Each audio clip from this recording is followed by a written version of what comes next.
Music by Rajesh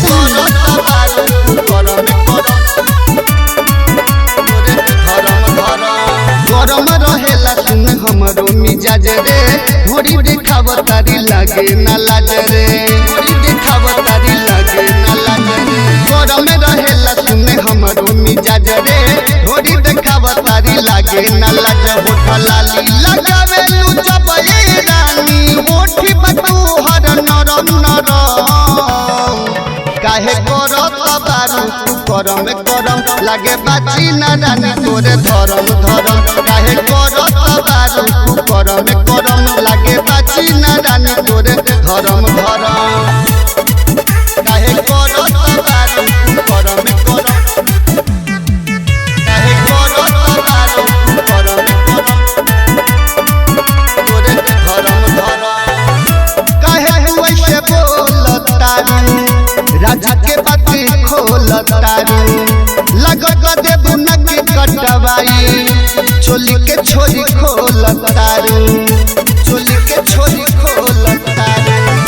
काहे तू ऐसे बोलतारू राजा के बाती खोलतारू लगत देबू नकी कटवाई चोली के छोरी खोलतारू खोलतारू चोली के तोरा चीझिए गोरी लागेला दुनु गरम गरम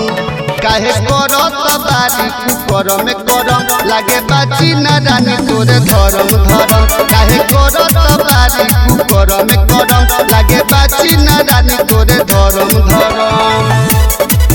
काहे करत बारी गरम गरम काहे करत बारी गरम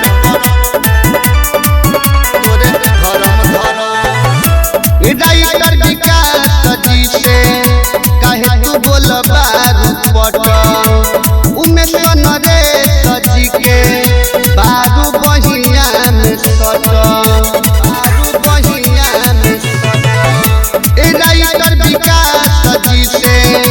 काहे तू बोलबारू पट उमेश रंजीत जी के बारू बहिया में सट भोजपुरिया कहेला गोरी पीछा तोरा परम परम काहे करत बारू करम करम लागे बाची ना रानी तोरे धरम धरम काहे करत बारू करम करम लागे बाची ना रानी तोरे धरम धरम सिग्मा रिकॉर्डिंग स्टूडियो सुगौली।